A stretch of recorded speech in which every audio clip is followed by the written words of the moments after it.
Ever find yourself stuck in a loop of dissatisfaction, surrounded by comforts, yet you feel empty inside? We've all become spectators in our own lives, quick to complain but hesitant to act. We are in an era where taking risks feel like a distant memory, and we've settled into this comfortable numbness. But deep down, that itch is still there, right? So let's cut through the BS and get real about what's holding us back.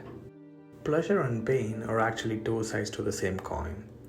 What kind of habit determines the overall pain or pleasure that you get from it? At its core, our well being hinges on how we navigate between seeking pleasure and our aversion to pain. Pleasure, in its essence, is like a spark. It's that immediate joy, the laughter, the moments that make our hearts race. But in transient, a flash that fades so quickly. On the other hand, pain, often perceived as our enemy, is actually a catalyst. It's the fire that tempers us, molds us, and redefines our character. Yet, in today's world, we've been conditioned to amplify that pleasure spark while dousing any potential pain with fear. We've become so risk averse, so fearful of discomfort that we've distorted the equation. We are left chasing after the fleeting moments of happiness, all the while missing out on the profound growth that comes through pain. Alex, a bright eyed college student. He's got potential, no doubt about it. But here's the catch: Alex has a vice. It's a pattern that he falls into so often, and it's something we all have. He waits and waits, pushing off all the assignments, all his responsibilities to the very last moment. The clock ticks down into a frenzy, and at the last moment, he dives into his work, pulling on all-nighters, cramming information, racing against time.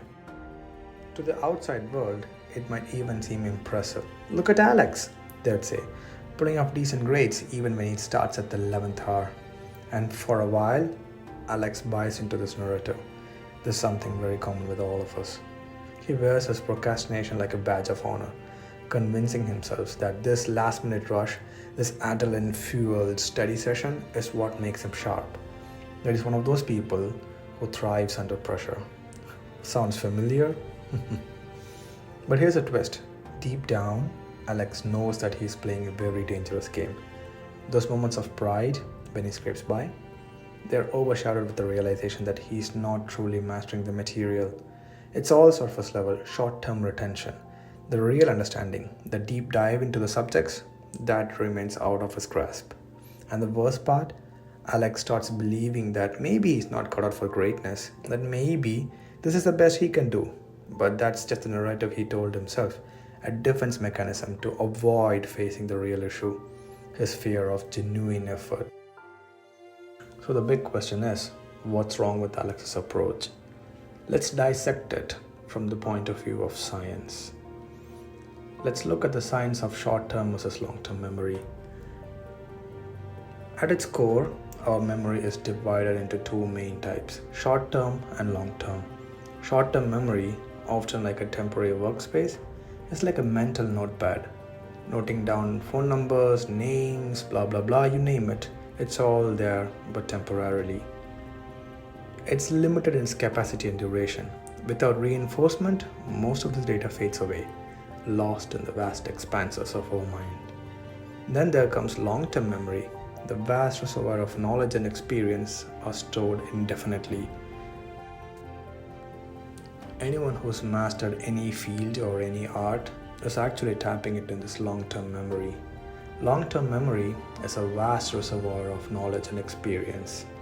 It's where our life stories, our learned skills, and our accumulation of knowledge reside. But transferring information from short-term to long-term memory isn't a simple save button. It requires a process, a method. Enter the flaw in Alex's approach. Cramming, the act of stuffing information in a short span, primarily feeds the short-term memory.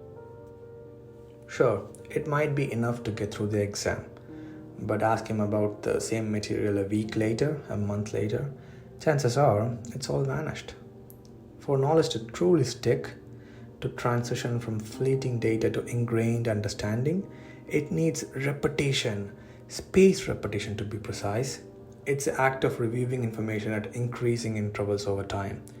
Each review strengthens the neural pathways, embedding the information deeper into a long term memory. It's not about reading, it's about revisiting, reinforcing, and re engaging with the material. So, while Alex might feel a temporary high from his last minute success, the reality is he's building a house of cards. Without foundation of long term memory, whatever he learns in his last minute, it's useless. True learning, the kind that empowers and elevates, demand more than just surface skimming. It requires depth, dedication, and commitment to truly understand. And to truly understand, you need to revisit the subject material.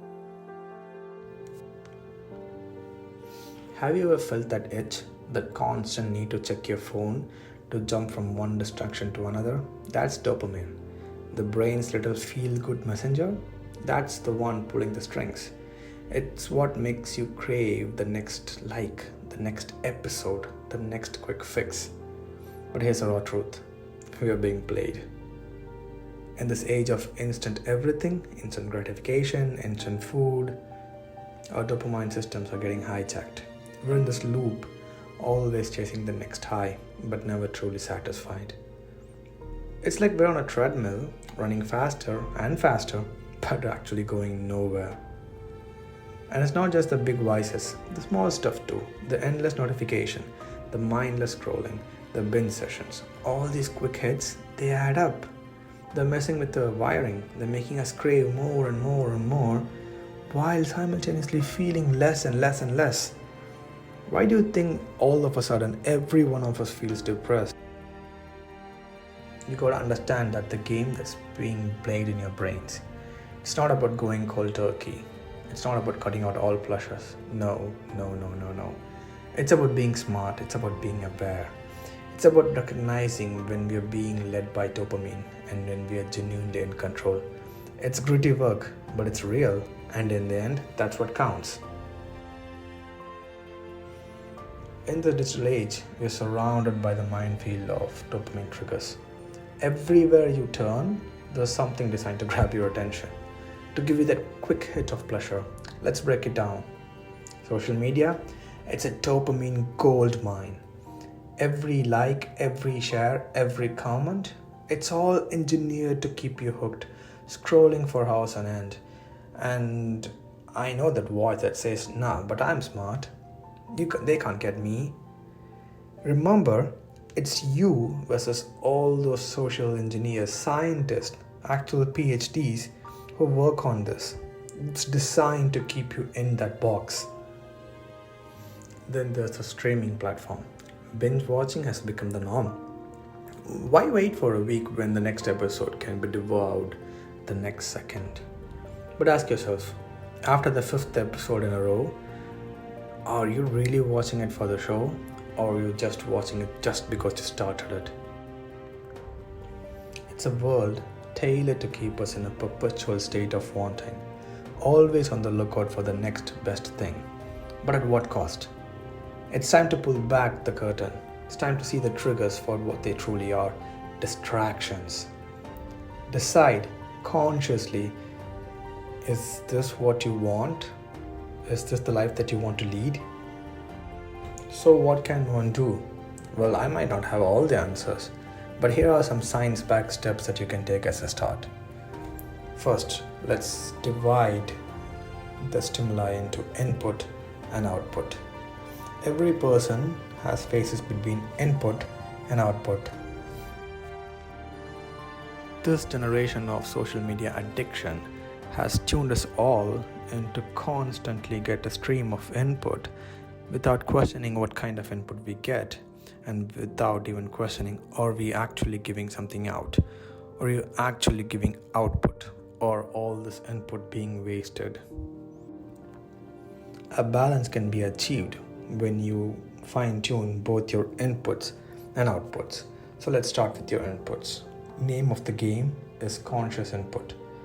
The first step you can take is filter your sources. Not all inputs are created equal. Be selective about where you get your information from, whether it's news, entertainment, or education.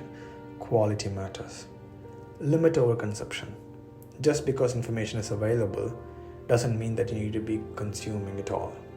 Set boundaries. Decide specific times for specific inputs. Recognize triggers. Recognize the dopamine driven urge to constantly seek out new stimuli. Challenge yourself when you take breaks. Remember to note down the actual trigger that makes you fall back into bad habits. Step back, reflect on the information you just consumed, and take deliberate steps to avoid those cues, those triggers. Now, let's go to the output side of it. Number one is you need to constantly give out some output. You can't just keep on consuming and expect everything to change. You need to take effort. You need to give out output. You need to make changes. First, practice what you learn. Knowledge without application is just waste of time. Whether it's a new skill, a hobby, or a piece of information, find ways to apply it. Engage in new hobbies. Writing, music, weight training, hiking, these are all just habits. They are forms of output. They are ways to process and express what you've taken in. Meditation. Think of it as a mental output, a way to process, reflect, and gain clarity on the myriad of input we just received. And most importantly, delayed gratification. Understand the value of delayed gratification. Instead of seeking immediate rewards, focus on long-term outputs. Adopt a long-term outlook on your life. Cultivate habits that might not offer instant dopamine hits, but provide long-lasting satisfaction and growth. It's not about shutting out the world or denying ourselves of pleasure. It's about choosing wisely and acting intentionally, and understanding that the true fulfillment comes from a life of lived memory. So, as you move forward, remember to filter, remember to reflect, and importantly, apply